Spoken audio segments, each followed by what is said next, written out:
Welcome back to another video. This is Anusha Agarwal and you're watching channel Unicom. Accounts के लिए सिर्फ आपको 1.5 दिन मिलता है रिवाइज करने को, तो 1.5 दिन में अकाउंट्स कैसे रिवाइज की जाए। I hope you all have joined Unicom free mock test series जो स्टार्ट होने वाली है मंडे से, और उसमें पहला टेस्ट आपका अकाउंट्स का है। पहले मेरी इसी टेस्ट के रिलेटेड मैं आपको प्रिपेयर करने के लिए वीडियो लेके आई हूँ कि ये 1.5 दिन में आप अकाउंट्स की तैयारी कैसे करोगे। हम ये मानते हैं अभी तक आपने सारा रिविजन कर लिया है, तो ये जो 1.5 दिन है, ये 1.5 दिन कंप्लीट रिविजन के लिए नहीं होता। ये दिमाग में बैठा लो। आप इस 1.5 दिन में सिर्फ ये सब देखते हो कि आपने क्या क्या पढ़ा है, क्या कॉन्सेप्ट्स हैं, क्या फॉर्मूलाज हैं, सिर्फ उनको देखते हो। ओके, तो इस 1.5 दिन में ये एक्सपेक्ट मत करना कि आप कुछ नया पढ़ लोगे। आप ये एक्सपेक्ट मत करना कि आप A to Z आप कवर टू कवर पूरी बुक कवर कर लोगे। ऐसा थॉट्स, ऐसे एक्सपेक्टेशंस ही नहीं रखना। सिर्फ आपको रिलैक्स माइंड के साथ सब कुछ देखना है, रिवाइज करना है एट ए ग्लांस। अब अकाउंट्स में किस तरीके से प्रोसीड करें, मैं हमेशा स्टूडेंट्स को सजेस्ट करती हूँ सबसे पहले मॉड्यूल 2 उठाओ, because it is very important and it is very easy also, क्योंकि ये वो है जो आपने 11th और 12th में पढ़ा है। इसलिए सबसे पहले आप जैसे नॉट फॉर प्रॉफिट और final accounts, partnership accounts, company accounts, ये सब रिवाइज करें। रिवाइज कैसे करेंगे? आपके जो मेन बुक है, मतलब मॉड्यूल आपने पढ़ी होगी आई होप, मॉड्यूल में आपने सबसे पहले सारे कॉन्सेप्ट्स देख लेने हैं, किस किस टाइप के क्वेश्चंस आते हैं, कैसे कैसे क्वेश्चन होगा। हर एक चैप्टर में से अराउंड 3 से 4 क्वेश्चंस आप सॉल्व कर सकते हो।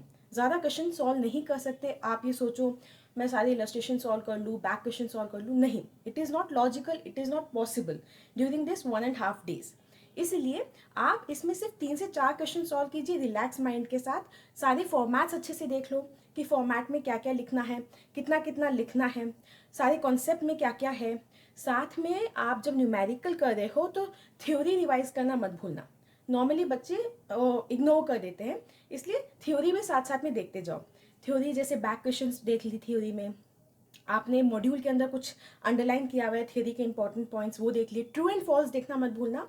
नए मॉड्यूल्स में आप सभी के पास ट्रू एंड फॉल्स दिए हुए हैं हर क्वेश्चन, हर चैप्टर के बैक में, तो ट्रू एंड फॉल्स जरूर देखना। तो जब आप ये सब कवर कर चुके हो, then move to more scoring chapters like BRS। It is very scoring. तो ये जो स्कोरिंग वाले चैप्टर्स हैं जिनसे शॉर्ट क्वेश्चंस आते हैं, पहले वो कवर कर लो ताकि कॉन्फिडेंस आ जाए कि मेरा इतना कोर्स हो चुका। उसके बाद then you move to small chapters like आपका कंसाइनमेंट हो गया, स्पेशल ट्रांजेक्शन्स वाले चैप्टर्स हैं, उनको कवर करते जाओ। लेकिन बस ये ध्यान रखना, हर टाइप का आपने क्वेश्चन देखा है, ज़रूरी नहीं सॉल्व किया है। अपने दिमाग में भी ये बात रखो कि it's not important for me to solve each and every question. What is important right now is to know about each and every question that I can solve it in this in exam. इतना confidence होना चाहिए।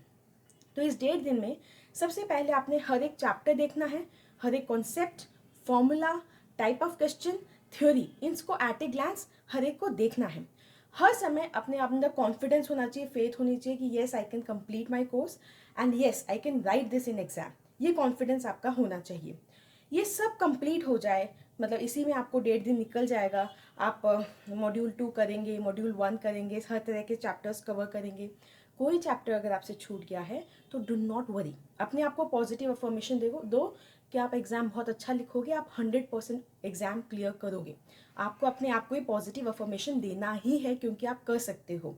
ज़रूरी नहीं friends, हमेशा आप लोग ये doubt में रहते हो कि अगर मेरा 100% कोर्स कंप्लीट नहीं हुआ तो मैं एग्ज़ाम नहीं लिख सकता या पास नहीं हो सकता। I am telling you, I have seen people जो 70% कोर्स करके जाते हो बहुत अच्छा स्कोर करते हैं, क्योंकि उन्होंने 70% पूरी अच्छे से पढ़ा है और एग्ज़ाम में अच्छे से आंसर किया है पूरे कॉन्फिडेंस के साथ। इसलिए do not worry about that. जितना पढ़ा है पूरे कॉन्फिडेंस के साथ रिवाइज करो और एग्ज़ाम में पूरे कॉन्फिडेंस के साथ लिखना। ये सब होने के बाद do prepare for exam. Prepare for exam मतलब जो आपका स्टेशनरी का बॉक्स आपको बनाना है, उसमें ज़रूरी है आप पेंसिल, रबर, शार्पनर, पेन, जो जो आपको चाहिए वो सब आपके उधर होना चाहिए। ठीक है, वो it's a part of 1.5 day preparation, कि वो उसको नहीं छोड़ना। पानी की बॉटल, आपकी वॉच, कैलकुलेटर, इन सब में आपको लापरवाही नहीं करनी है।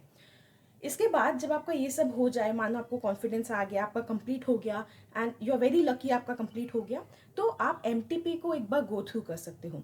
मैं हमेशा सजेस्ट करती हूँ कि 1.5 दिन के टाइम में ज़रूर RTP और MTP को एक बार देख लेना।